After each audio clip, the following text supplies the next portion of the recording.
My name is Layla Jannan. I'm 16 years old and I study at Ibn Abbad High School. Under the framework of Students in the World organized by Global Nomad Group and our dear teacher Mrs. Tiana Housnia, who is in charge of the course, in this video I will be talking about the Sustainable Development Goal 13, which is climate change.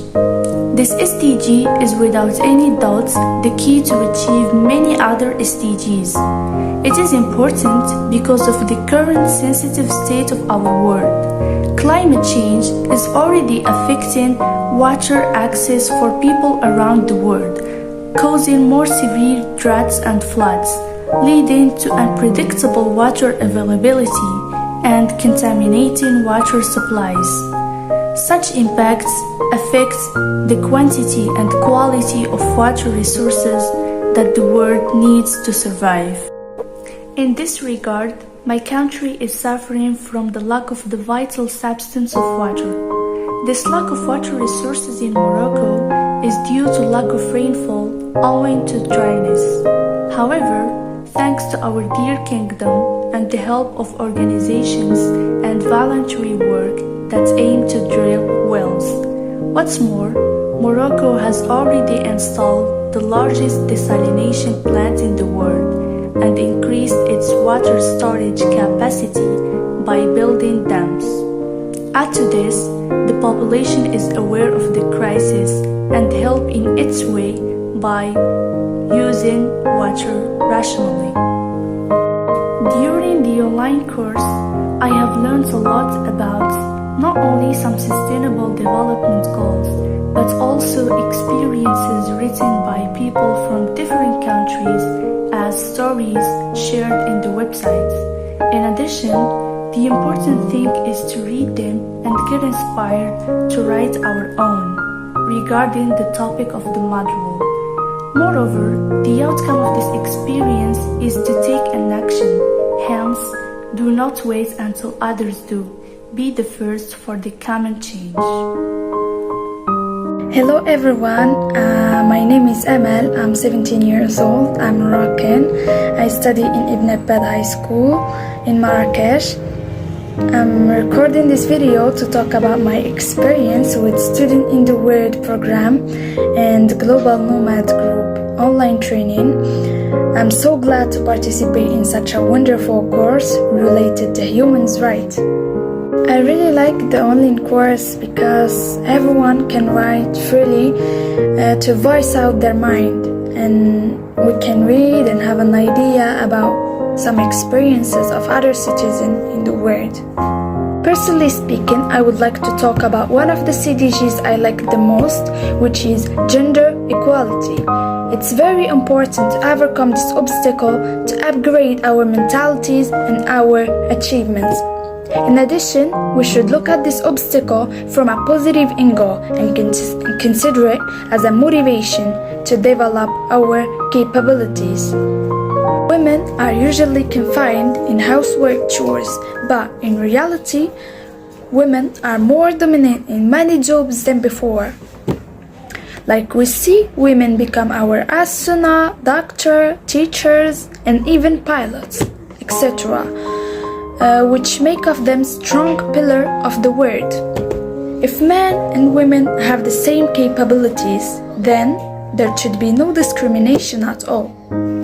Finally, we should cooperate with each other to improve our communities and giving all women the status and human right they deserve. In my community, with the new social reform, we can apparently notice that women have been involved in the political life and benefited from universal and local laws that advocate their empowerment and emancipation. To sum it up, I would like to say to every woman who watched this video, be proud of yourself. You are strong. Just trust yourself. Hi, my name is Raja Al-Badouri. I'm 17 years old and I study at Ibn Abbad High School. Today, I would like to talk to you about SDG number 2, Zero Hunger. Zero hunger is one of the 17 sustainable goals that were created by the UN and are intended to be achieved by 2030. And to make that possible, GNG organization created online courses to spread awareness and connect students around the world. All that with affording resources as articles and with videos, which helped them, as it did for me, to understand what human rights are and how can they stop their violation in their community and how are they related to the SDGs. Now, let's move on and talk about SDG number 2, zero hunger. Let's start by a number, 828 millions. A huge number, isn't it? Well, that is the number of how many people go to bed hungry every single day. One might think that with all the resources that the world offers, nowadays there would be no hunger. But that's not true. Moreover, not only people suffer from hunger around the world, but they die from it. Now, the questions that come to your mind are, what are the causes of hunger and what are the solutions? Poverty is obviously the principal cause of world hunger, since families and individuals that have been trapped in poverty can't afford healthy food or sometimes any kind of food. Climate change is also considered as one of the reasons that causes hunger, since it is damaging food around the world.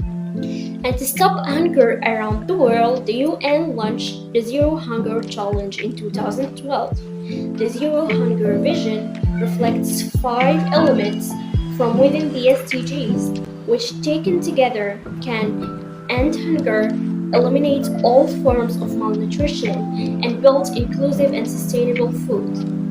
And those 5 elements are... Thank you for watching. I hope that you enjoyed the video.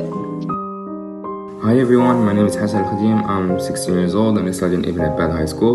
Today I want to share with you my experience with the human rights course. It all started when my English teacher told me about it, and I joined me and some of my classmates, and it was a pretty fun experience. We learned a lot of helpful things like SDGs, that stands for Sustainable Development Goals. Those goals are made by the UN to guarantee a better life for everyone in the future. And one goal that particularly caught my attention is the reducing inequalities one. Because a lot of individuals in my country are still facing gender discrimination, especially in rural areas. Some girls are not allowed to go to school and others are not allowed to voice their opinions. And this affects their whole career and future life. But now with the help of this program, I learned how to raise my voice and take part of decision making of my community to hopefully solve this problem as soon as possible. Hello, my name is Ibn Abbad. I'm 17 years old. I'm Moroccan and I study in Ibn Abbad High School. Today, I would like to talk about gender equality. Before understanding gender equality and why we need it, let us know what equality is. Equality means ensuring that everyone has an equal chance to maximize their potential. And this discrimination based on gender is something we see every day, especially women. They were considered as low, weak section of society who were supposed only to do household work. They depended on others for financial needs, but we have seen women prove their power in different areas. They show that they are strong and can go far. Gender equality is not necessary for a home, school, or a workplace, but for a nation, and that's what makes a progressive country. Hey, I'm Yahya Futuh. I'm a 17-year-old student at Ibn Abbad High School, and after taking the human rights course, I've been introduced to the 17 SDGs the United Nations have created, and the one that hooked my attention was the 7th one, about affordable and clean energy. So, as we all know, energy is the subject of debate and research since the invention of machines and electrical devices. The world have a growing need for that energy. The fossil fuel and natural gas resources really can't provide that for longer periods of time, as they are limited, without even talking about their effect on the global warming. That's why the world have been looking for solutions to this problematic. Some of them are renewable energy. The concept is to use the rays of the sun, the power of the wind and the current of water to transform the mechanical energy into an electrical one, so we can make use of it. But a solution that caught my attention, but it scares most people, which is nuclear energy, which basically grants us energy generation without having to rely on the sun much or the wind. This technology is especially helpful in the space stations that are planning to leave the solar system. That way they always have enough energy by taking a nuclear generator and some kilograms of uranium that will last years or decades or sometimes even centuries. So that was my way of looking at this SDG. Hi. My name is Ahmed Yassini. I'm 17 years old. I'm from Marrakesh, Morocco. I study Ibn Abbad High School, and I'm going to talk to you about a problem that my community and the world faces, and that is related to one of the UN's SDGs. And for those who don't know, SDGs stands for Sustainable Development Goals. It is the problem of the lack of water, and it is a serious problem that will sooner or later touch and affect every one of us. This problem is due to so many reasons, like the climate change and the excessive use of this miraculous liquid. I think that what I'm saying is a bit vague. I'll give a concrete example. In spite of all the efforts deployed to cater for the population's need of this vital substance in rural areas, Morocco still witnesses a high deficiency in water resource supplies. And what makes things worse is the drought season that my country is suffering from. And this is, of course, due to the climate change. Now, this looks like a big problem, and yet the solution is easier than you could imagine. All we should do is two things. One, we must rationalize the use of this important resource and vital substance, and this will not be possible unless we worked together to spread this message. Do not waste water, others need it. Second, we should direct our eyes towards the clean energy, the sustainable energy, the energy that doesn't kill our planet. And by following those two steps, I believe, actually I know, that we will win.